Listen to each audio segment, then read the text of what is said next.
कोशीय जीव को बहुकोशीय जीव के साथ वर्गीकृत किया था। उदाहरण के तौर पर क्लेमाइडोमोनास एवं स्पाइरोगायरा। जो बच्चों, षट जगत वर्गीकरण के बारे में जानने से पहले आपको जीव जगत का वर्गीकरण पार्ट फर्स्ट, जिसमें प्रारंभिक वर्गीकरण पद्धति, द्विजगत वर्गीकरण पद्धति, त्रिजगत वर्गीकरण पद्धति, चतुर्जगत वर्गीकरण पद्धति और पांच जगत वर्गीकरण पद्धति, इन सब के बारे में मैंने अपने एक वीडियो में बताया है। आप चाहे तो आई बटन पे क्लिक करके उसे देख सकते हैं। बच्चों, षट जगत या तीन अनुक्षेत्र वर्गीकरण यह कार्ल व्यूज ने बताया था। तो बच्चों, तीन अनुक्षेत्र वर्गीकरण जो कि डोमेन सिस्टम भी कहलाता है, उसमें मोनेरा जगत को दो अनुक्षेत्र, जिसमें पहला अनुक्षेत्र या आर्किया अनुक्षेत्र होता है और दूसरा अनुक्षेत्र या बैक्टीरिया अनुक्षेत्र में वर्गीकृत किया जाता है और बाकी सभी यूकैरियोट्स को एक ही अनुक्षेत्र में रखा गया था। इसीलिए बच्चों, जो पहला अनुक्षेत्र है उसे आर्किया अनुक्षेत्र कहते हैं, जिसमें आर्की बैक्टीरिया जगत आता है। वहीं दूसरे अनुक्षेत्र जिसे बैक्टीरिया अनुक्षेत्र कहते हैं, उसमें यू बैक्टीरिया जगत आता है और तीसरे अनुक्षेत्र को जिसे यूकैरिया अनुक्षेत्र कहते हैं, उसमें प्रोटिस्टा जगत, कवक जगत, पादप जगत और प्राणी जगत आता है। इसीलिए बच्चों, यह सारा तीन अनुक्षेत्र में आता है और वहीं आर्की बैक्टीरिया जगत पहला जगत हो जाता है, यूकैरी बैक्टीरिया दूसरा जगत हो जाता है, प्रोटिस्टा यह तीसरा जगत हो जाता है, कवक ये चौथा जगत हो जाता है, पादप या पांचवा जगत हो जाता है और प्राणी जगत ये छठा जगत हो जाता है। इसीलिए बच्चों, ये तो तीन अनुक्षेत्र हुआ और ये सब मिला के 6 जगत। इसीलिए बच्चों, तीन अनुक्षेत्र वर्गीकरण यह षट जगत वर्गीकरण के बराबर होता है। बच्चों, अगला पॉइंट है कि द्विजगत वर्गीकरण पद्धति के कौन कौन से नुकसान होते हैं। तो बच्चों, जो पहला नुकसान यह है कि एक कोशीय जीव को बहुकोशीय जीव के साथ वर्गीकृत किया गया था। उदाहरण के तौर पर क्लेमाइडोमोनास और स्पाइरोगायरा।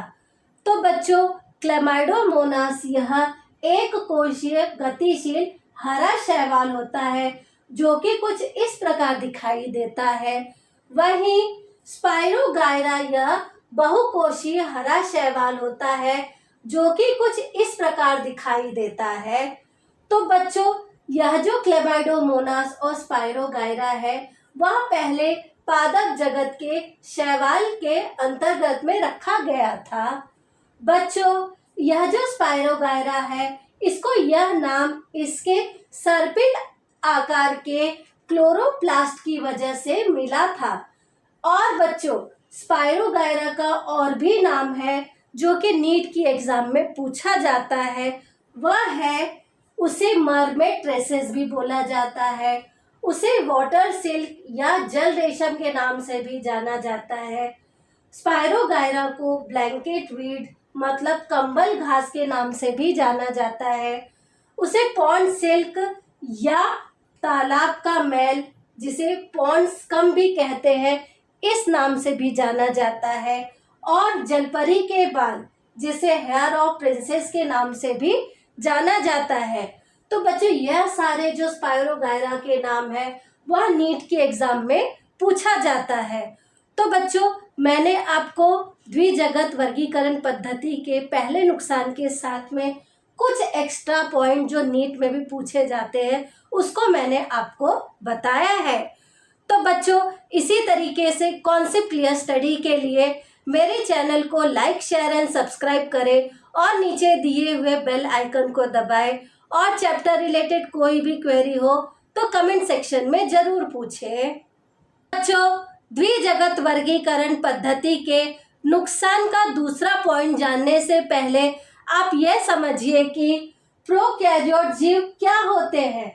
तो बच्चों, प्रोकैरियोट जीव वह होते हैं जिनमें केंद्रक अनुपस्थित होता है, वहीं यूकैरियोट जीव वह होता है जिन जीवों में केंद्रक मतलब न्यूक्लियस उपस्थित होता है।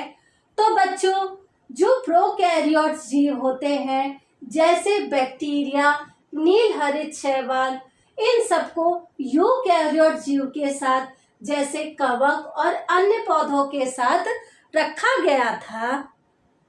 बच्चों, द्विजगत वर्गीकरण पद्धति के नुकसान का तीसरा पॉइंट यह है कि कवक जो कि परपोषी और जिसकी कोशिका भित्ति या काइटिन से बनी होती है, उसे हरित पादप जो कि स्वपोषी और जिसकी कोशिका भित्ति या सेलुलोज से बनी होती है, उन्हें एक साथ रखा था।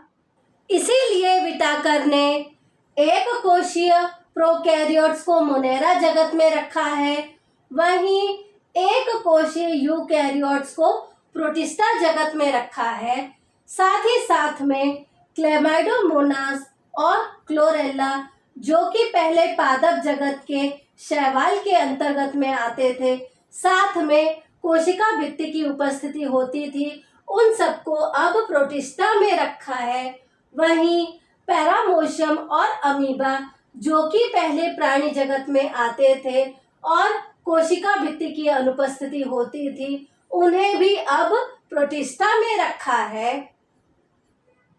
इसीलिए बच्चों, समय के साथ साथ वर्गीकरण को सुधारने और विकसित करने का प्रयास करते रहते हैं, जिसका आधार यह पहला पॉइंट होता है आकारीय लक्षण, दूसरा पॉइंट होता है कायिक लक्षण, तीसरा पॉइंट होता है प्रजनन संबंधी समानता, वहीं चौथा पॉइंट और बहुत इंपॉर्टेंट पॉइंट यह है जाति वृत्तीय या विकासीय संबंध।